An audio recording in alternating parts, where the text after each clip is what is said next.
Welcome to Inside the Cardinal Playbook, brought to you by the UPS Store, 5510 Northeast Antioch in North Kansas City. I'm Rick Cole, and Jill Cress is here with us today. Larry Holley will join us in a few moments, and we'll have Coach to Coach later on in the show. Welcome, Jill. Congratulations on your win against Central Christian College. Thank you, Rick. It was a good game for us, and a lot of kids got an opportunity to play. You get out to kind of a slow start. It was close in the very beginning, but then the second half, they didn't score for the first, 12 and a half, 13 minutes of that game. And what was different in the second half? Yeah, it was hard to get going for some reason. I don't know if our energy level, it wasn't that we played poorly. I don't think that first half. It just seemed really flat. And the second half, I still thought we came out kind of flat. One of the things that we talked about at halftime was going to get some of the offensive boards. I believe at halftime we maybe only had 5. And that's something that is just an effort deal. And, when you can get second or third shots, that just kind of gets your team going.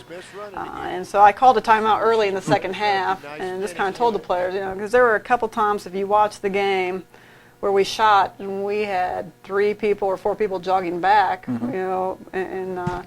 so after that timeout, if you watched, we had some kids really crashing. Cassie Nicolay did a great job of going after the boards, and I think that just brought everybody's energy level up, and when you get that, it kind of feeds itself off with the other players. I want to talk more about that game in a moment, but overall now 5-1 with a win over the number 3 team in the nation, Pittsburgh State, which we need to talk about a little bit also because that was a very significant win for your program. Yeah, it was a huge win for us, especially in the NCAA Division II. The MIAA is such a strong conference, and Pitt State was in Final 8. I'm not sure if they got the Final 4 or not, but they're a very, very good team with a lot of those kids returning. And then for our win over Northwest, we played 2 MIAA schools that are established like that, and be able to pull off wins there helps us a lot, I think, confidence-wise, and helps us also to see with people from the outside that we are a Division II team program. We have a ways to go. We're not to that level yet, but we're getting there, and it was a great measuring stick for us and a great confidence booster for our players, I think. That's kind of how it sounds like you presented it to the girls before the game, that this is a chance for us to show that we are Division II level. Yeah, I think anytime you're making a transition at any level and moving up higher, sometimes it's hard for those players that were there. And a lot of the players, the people that are familiar with William Jewell as being an NAIA school, it's hard to picture you as an NCAA. And one of the things that you kind of got to get past is that we're transitioning, because we're not anymore. We're here, and so you need to start, thinking like a Division II program. And I had heard that some of our players and some people were saying we were going to go down there and get drilled. And that's not what I look at it, and it's kind of what we talked about with the players. It's a great opportunity for us. Not often do you get a chance to play a highly ranked team like that. And then great measuring stick to see where we are. If we get drilled, we get drilled. We know we have a lot of work to do.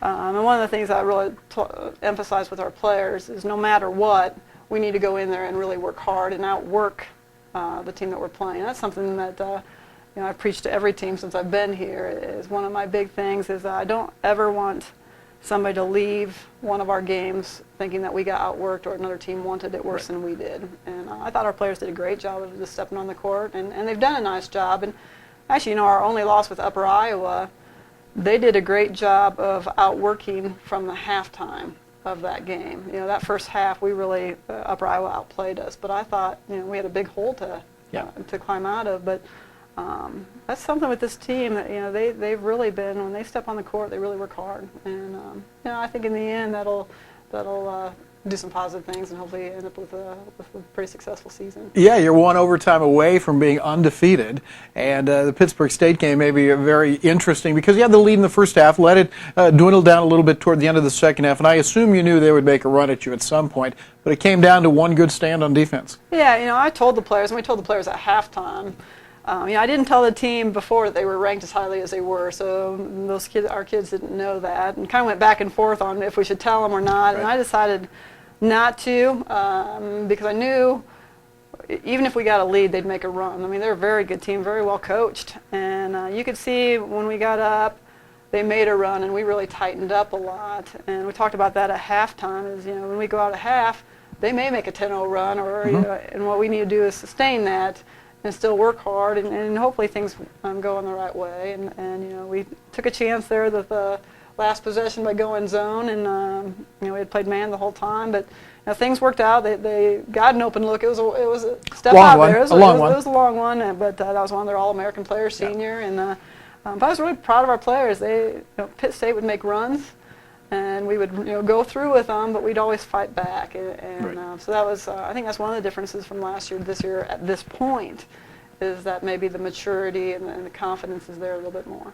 Your leading scorer, Chelsea Meeks, did not play against Pittsburgh State, nor did she play on Saturday night. What's her status? Yeah, she's actually starting to feel better. We took her down to Pitt State, and maybe with concussion, it's different for everybody. I think with her, maybe we did too much, and it was probably more on me, because we debated on letting her go on a trip, and I wanted her to be down in that environment. Right. And she had got on the bike, and that was the first time she worked out. She got on the bus for a 3-hour trip. Then she was in a pretty loud environment, and I think all those things maybe just kind of overdid it for her with her concussion, and so it kind of was a setback. But right now she's biked today. I'm far off hopes that she can play maybe Saturday, but again, it's a day-by-day thing. Our trainers are doing a great job with Chelsea and keeping her informed and her family informed. And in the end, you want what's best for the athlete. Absolutely. And the game doesn't really matter as much. We talked about the Central Christian game, and you had a chance to play a lot of players. Let's talk about some of the younger players that got a chance to play and how they played. Yeah, I think games like these, again, Central came in and played hard. They're a non-scholarship program. I thought they were well coached against your press. He does a great job, and he did a great job last year with them too. And I think last year's game was a little closer. But I don't mind having a team that I know that they're going to play hard like that. And so you take the score away, and I don't think our players looked at it. I'm not sure their players did. Right. But he does a great job with them. But it was a good opportunity for us, especially moving in our conference and the teams that we play. Sometimes there's not a lot of opportunity for you to throw a young player in and for them to get some confidence. And Zinka Dirk did a great job at Pitt State. She struggled a little bit, and you're going to get that with a freshman here at Central. But she's a player that down the line I think is going to do a lot of really good things for our program this year and the next 3 years after that. And Rose Hoff, again, those are two kids that are getting to play regularly anyway in our games. Kelsey Nickerson is a freshman from Ottumwa, Iowa. And since Chelsea's been out, she's a player that's gotten some playing time. And, we're getting a chance to see what she can do. Mackenzie Johnson is actually probably our best post-offensive player as far as getting her seals and doing that part. But she's a freshman, and they're a little bit stronger than what she's used to.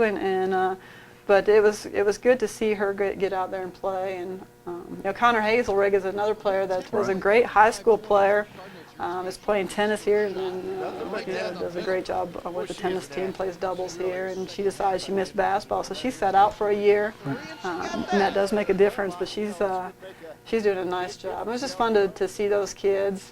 We have a small team. We have 12 players right now, and it was fun to see everybody get in there and play and see what they could do. And hopefully they get those opportunities as we go, but they may not. But one of the positive things is when they get those opportunities now, and it's in a tight game, and whether we get in foul trouble or what, those kids have been in some games and kind of know what to expect. Yep. They'll still be nervous, but at least they've had a little bit of experience before just being thrown in that situation.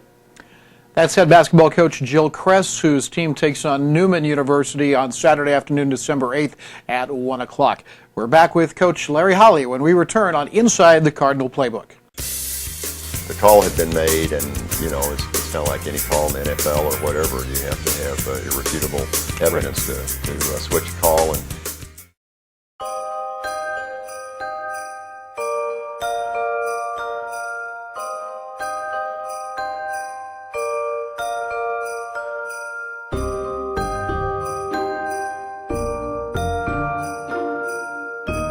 with extended hours, let the UPS store pack and ship your gifts.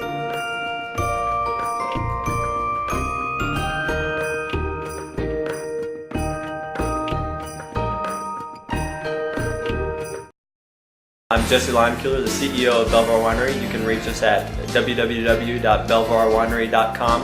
We grow Norton, Chamberson, Vignole, and Muscat on the site. We have mature vines, 7 to 10 years of age, behind the buildings, and then we have 2 new vineyards that have just started up. We have a full bar available, and then in addition, a lot of people like to wander around the property. You can take your drinks and wander through the property and see all the things that there are to see on site. My name is Jesse Limeculer, CEO of Belvoir Winery, 110 years in the making. At Hy-Vee, your health is what matters most. That's why we offer hundreds of organic and heart-healthy foods. Expertise in disease management and over 100 in-store dietitians. We'll customize a diet and exercise program for you and your family. We're your personal health team, here to keep you healthy and happy.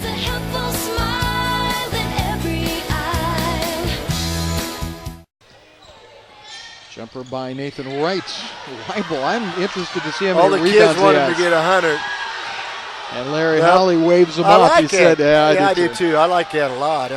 The student body doesn't like it, but Larry, Coach Holley does. And welcome back to Inside the Cardinal Playbook, sponsored by the UPS store at 5510 Northeast Antioch in North Kansas City. Larry Holley, men's basketball coach at William Jewell College, joins us now. Welcome, Coach.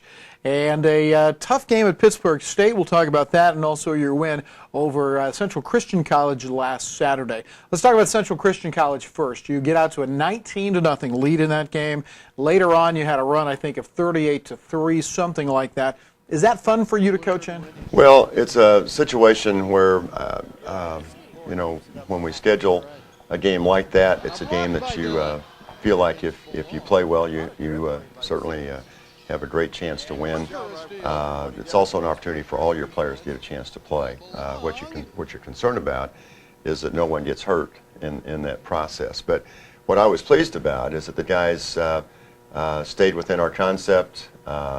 You know, sometimes you get in games like that and guys get selfish and I'm going to get mine, and we didn't have that. And that was very rewarding for us as staff. I don't think anybody was worried about, I mean, everybody wants more minutes, but sure. I don't know that anybody was really caring that much about who scored. They just wanted to get down and get a good shot every time and try to prevent a good shot by Central Christian.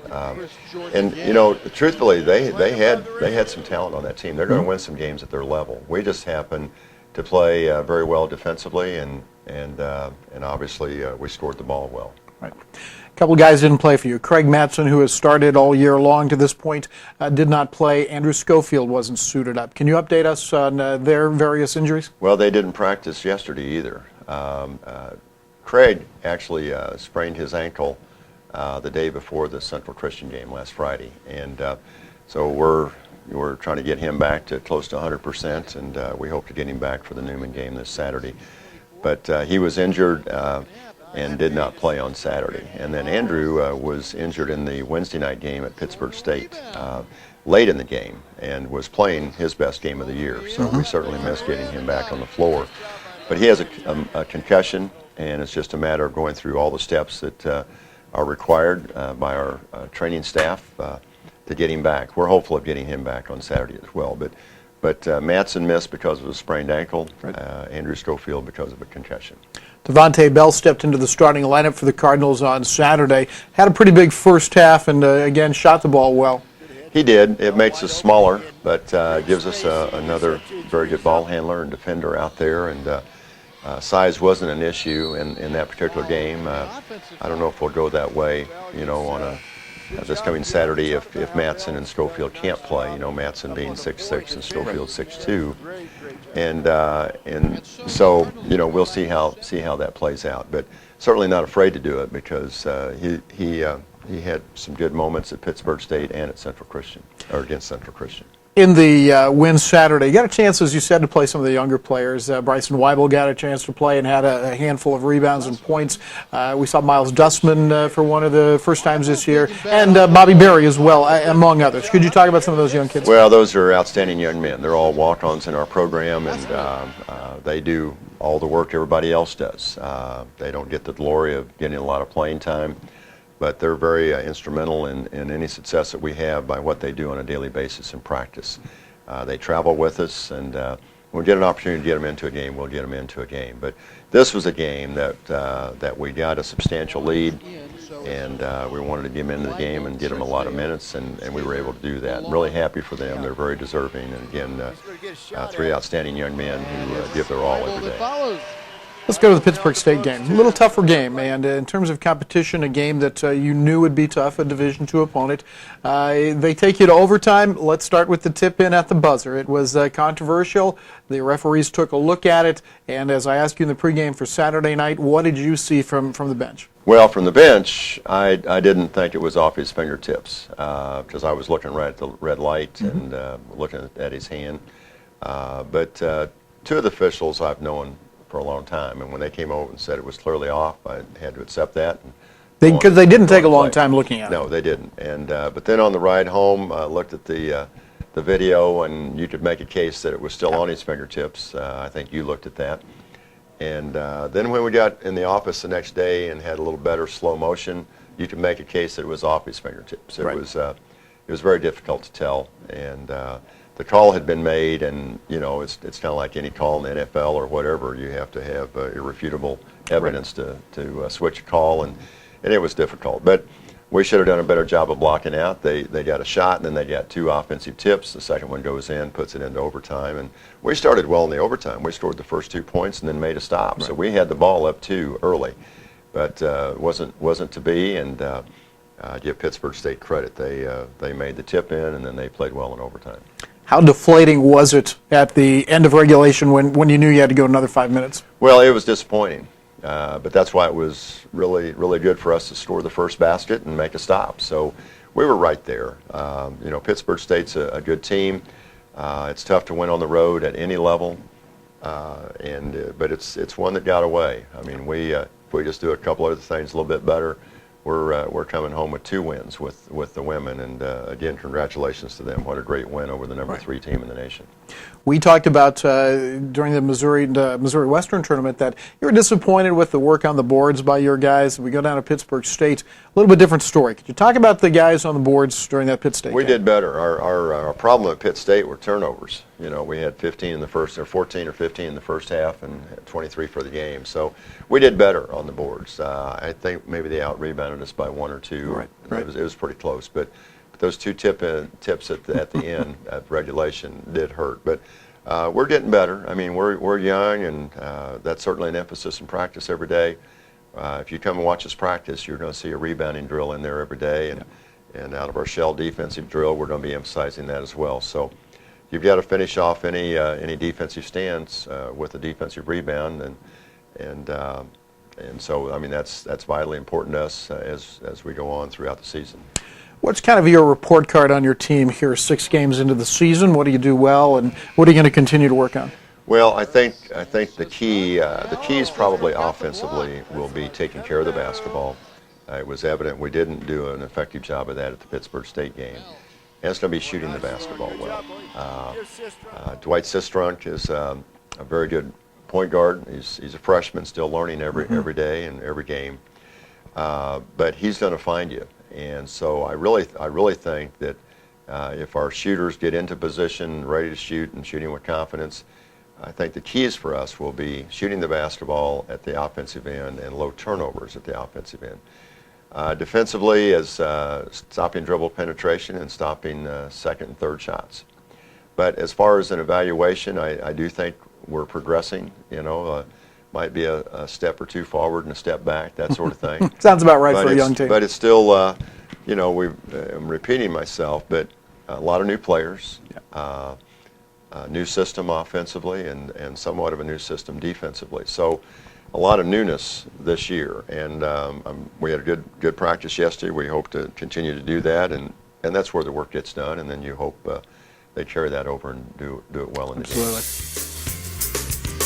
I end up winning the game, and he's still pouting. We'll be halfway through that second game. He'll go back to that first game. So, you know, if I had an extra point, I would have won the game. And what is the worst? Last minute Christmas shopping. Right. This year, We start right after Halloween. we still have months. We are in good shape. Lots of time. Lots of time. Is that a Christmas tree? I think so. In a rush? Come to the UPS store and we'll pack and ship all your gifts. I love logistics!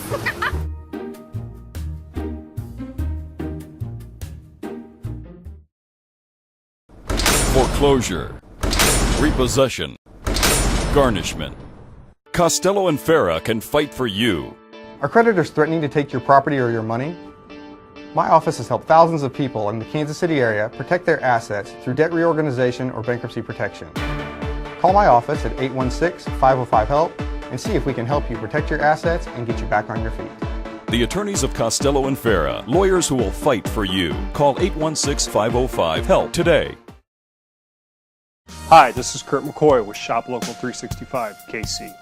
Shop Local 365 KC, the new home of MetroFreeStuff.com, promoting local businesses and community organizations.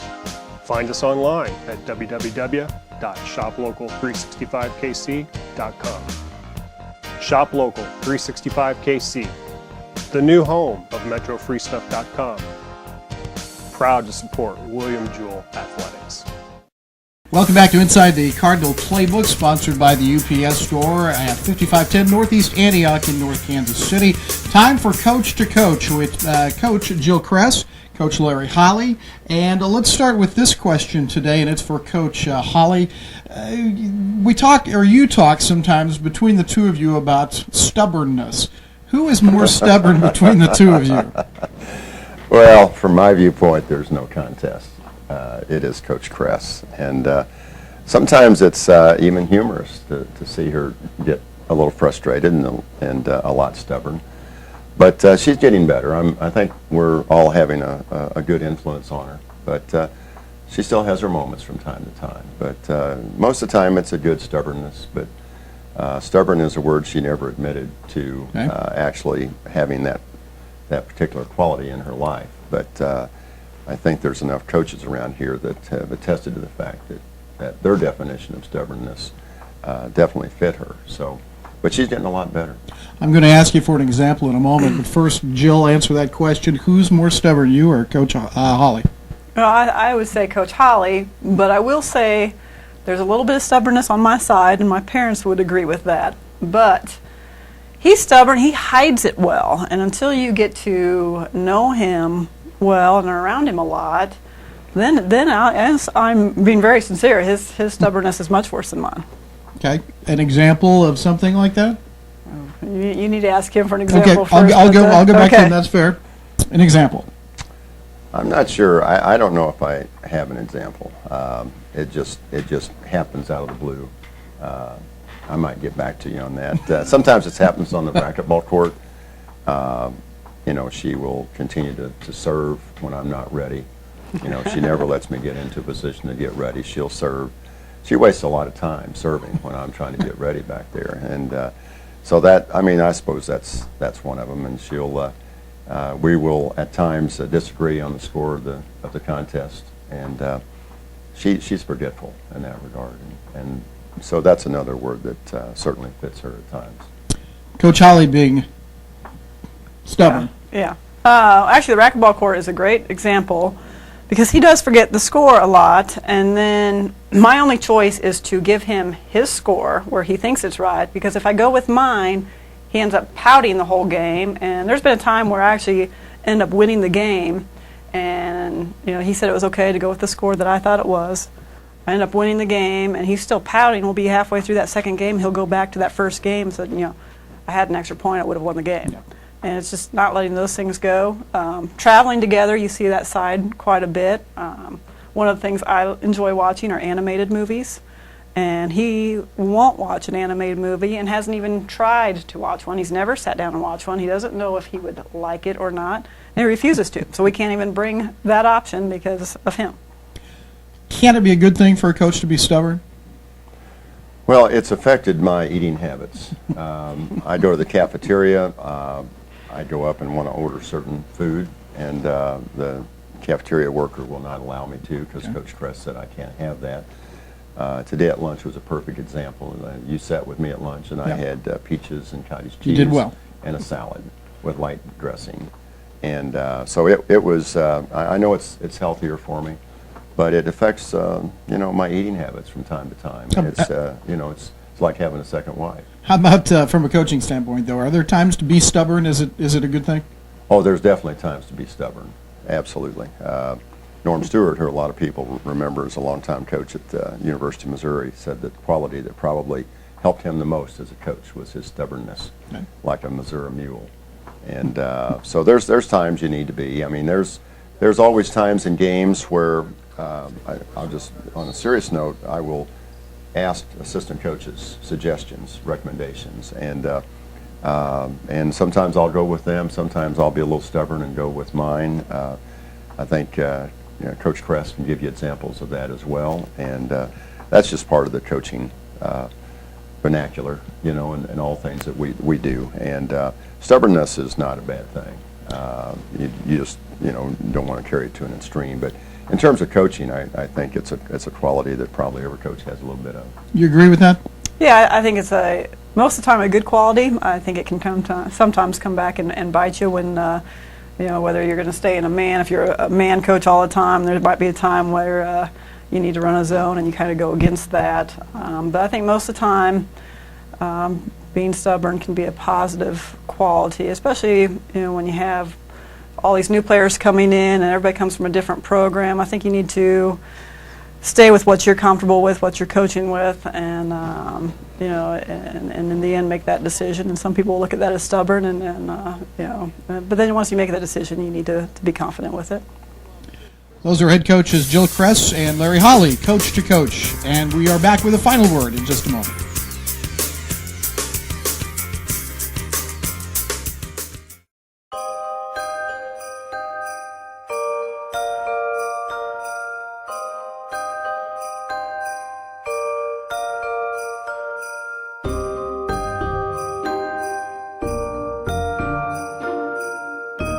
With extended hours, let the UPS store pack and ship your gifts.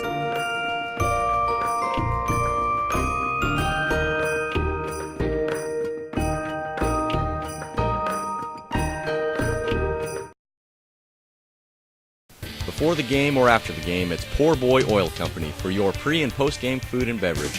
ConocoPhillips and BP Amoco Fuels get you to the game, and our large vendors give you great food and beverage choices before or after the game. Our small-town roots and family value philosophies help us to maintain the highest standards in customer service and value. Poor Boy Oil Company. Find us around the Northland, wherever the Cardinals fly.